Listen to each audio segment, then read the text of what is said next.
James Blake on Twitter, Andy. James Blake, throwback. James Blake.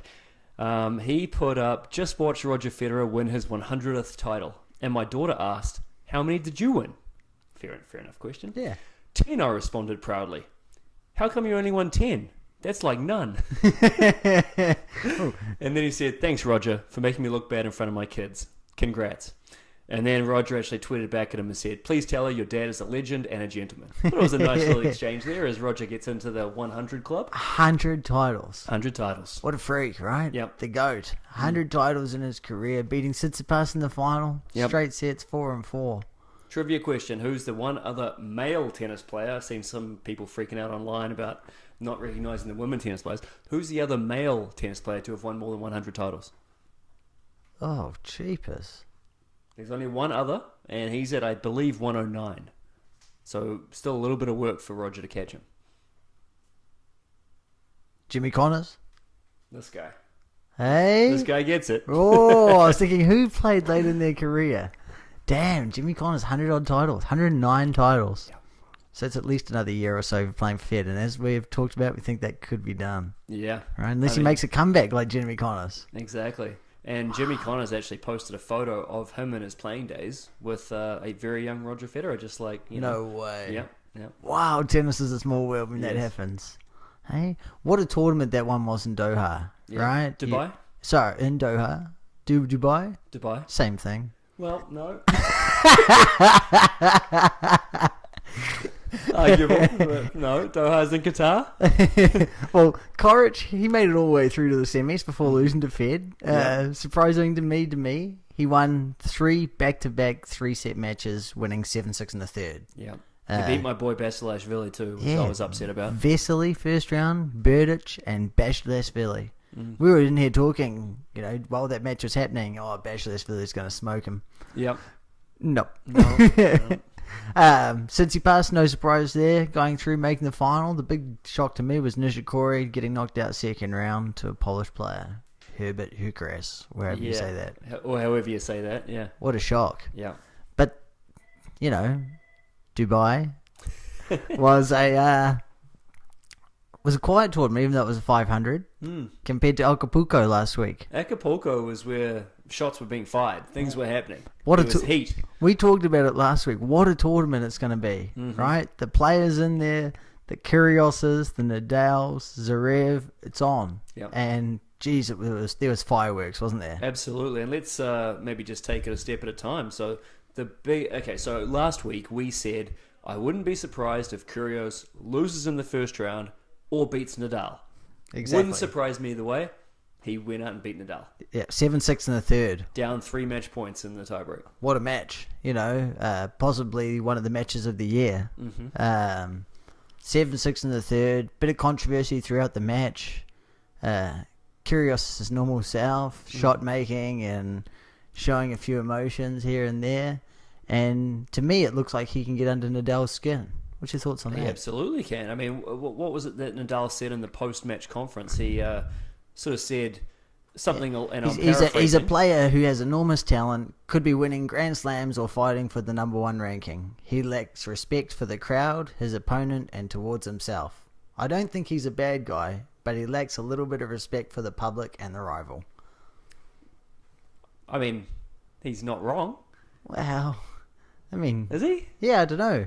This might be Kyrgios' way of going through and being a tennis player, Maybe. Riding the waves of emotion and, and if you're... I mean, we've all played those players who are... They're not tanking, but they're not giving it their all. You feel as though you should be beating those people. Yep. And if you're not, that gets under your skin. 100%. And that's probably what happened here with Nadal. Well, I think it's happened, on a few occasions now with Nadal. They now have a 3-3 record. Yep. And off clay, Kyrgios is 3-1 against Nadal. So that's a pretty impressive record against one of the great players of all time. Yeah, I mean, and I believe against Federer, he's had a couple of 7-6 in the third losses, but it could be even better. I'm gonna go down a bit here, but let me find it. He's 1-3 against Federer, but 8 out of the 12 sets have been tiebreakers. He's 2-0 against Djokovic. He's 3-3 with Nadal, 3-1 off clay.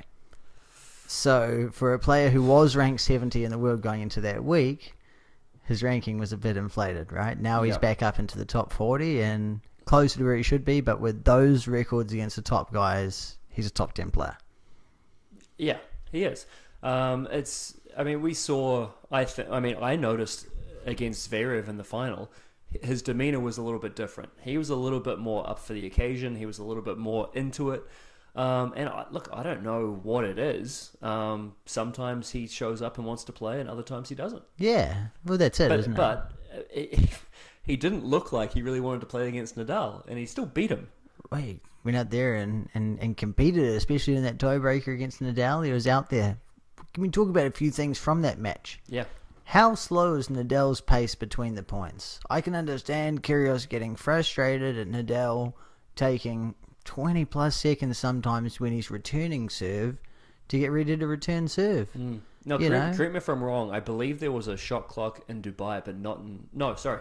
Yeah, shot clock in Dubai, but not in Acapulco. Oh, wow. I think. I could be wrong on that. So I think at the moment, it's basically the Grand Slams and the bigger events are using a shot clock. I think not Kyrgios, every event yet. Kyrgios had a point of like, the returner should play at the service speed. Yes, that's always been the rule in tennis. Yeah, and Nadal obviously wasn't playing at Kyrgios' speed when Kyrgios is walking up to the line and hitting a serve before Nadal's ready. Yeah, and he never has. Nadal's been doing this for years. Yeah, and how do we get rid of that situation? I think the shot clock's one. Yep. I think that's one. Well, shot clock, but also enforcing the shot clock. Well, I think that's going to force players to make sure they serve on time, but what's going to force the player to get in spot and return on time? I think the player should be allowed to walk up to the line and serve even if the player's not ready to return serve. That's interesting. Well, if I play a long point with you, I don't want to give you more time to recover if I'm the fitter player. I want to play the next point straight away. If you're at the back there taking your time and picking your underwear out and doing whatever you're doing, wiping your face off to get that full extent of the time and you break my rhythm, that's just one way Nadal does it.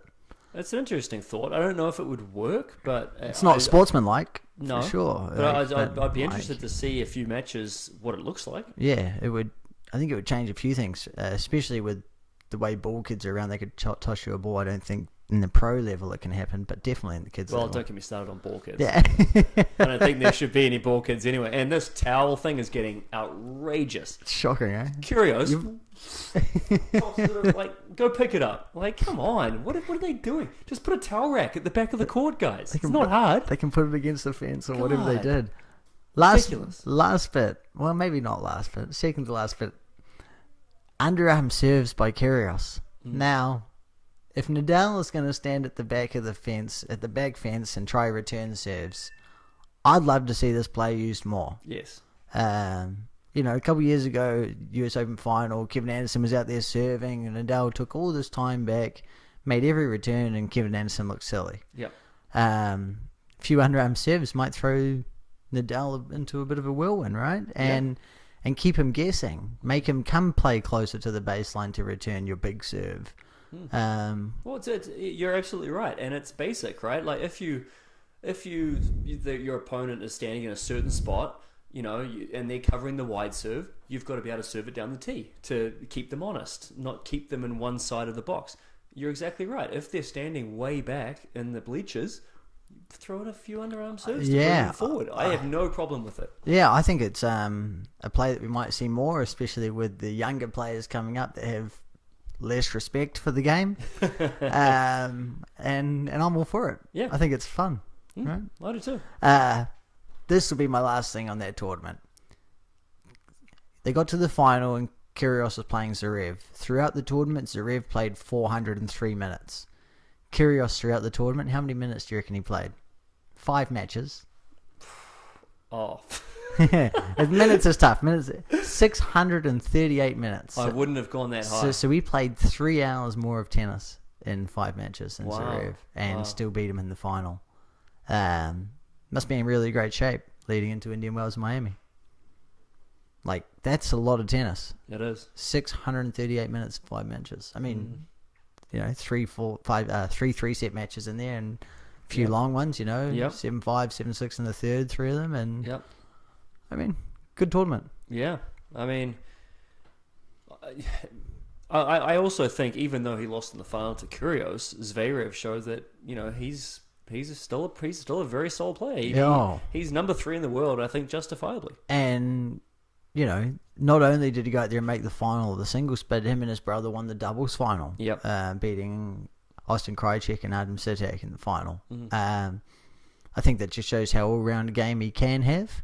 Yep. And I think it's great for them, to play with his brother and win an ATP 500. It's a great occasion for them. Misha might just have to stick to doubles here pretty soon, so he might just want to get the ranking up. I think that could be the key, right? Play a few matches while your singles ranking's high enough or your brother's ranking so you can get into these tournaments and stick around the tour for a few more years. That's right. Yeah. Why not?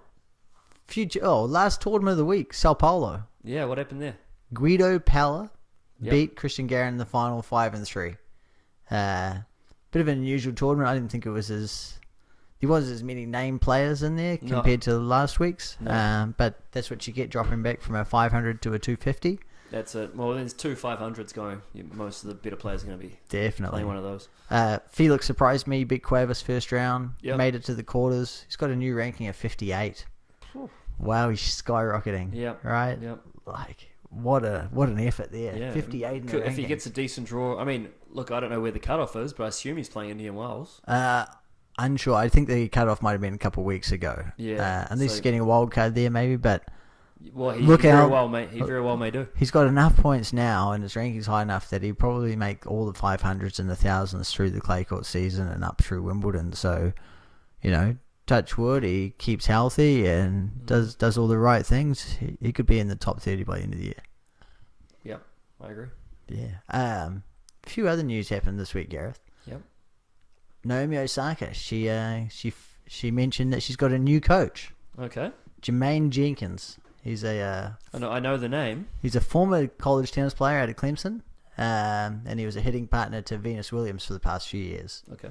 He was just hired by the USTA to be the head of women's performance tennis. And does that just mean you become Naomi Osaka's? No, well, she's Japanese, so he's handed in his job there, and now he's just working with Osaka. So that's a quick turnaround, 2 months into the job.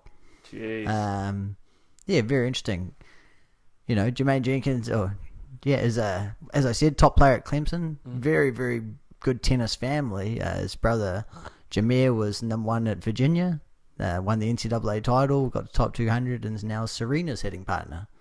So, it's very interesting to see these guys come from hitting partners to coaches, right? Osaka's previous coach was a hitting partner turned coach, and then was teaching her, and now he's teaching Monica Puig, by the seams of it. Maybe it's just I'm paying more attention to it, but the past 3 or 4 months, there's been a lot of chopping and changing in the women's game of their coaches. Sloane Stephens, gone. Osaka, gone. Venus Williams, gone. Halep, gone. Mertens, gone. Monica Puig, gone. You go through the list, and you're like, wow, these are a lot of top women players that are firing their coaches. I wonder if there's a reason for that. I don't know. Possibly. Because quite a few of the players you mentioned are doing very well. Yeah, they're all having results. That's the unusual bit. Yeah. Right? All these players that I'm naming have been at the top or are having career best results, right? Sloane Stephens having real good results, just not consistent. As I say, she has real good results at the big events. Osaka, back-to-back Grand Slams. Halep, number 1 in the world. Ellie Mertens up to top 30 in the world. Sometimes I think it's good to stick with what got you there. Yeah. But, also on the state of Venus Williams, you might have to change if something gets old, or Osaka if you're not happy. I understand changing coaches. It's great. Sometimes it's a good thing. Yeah.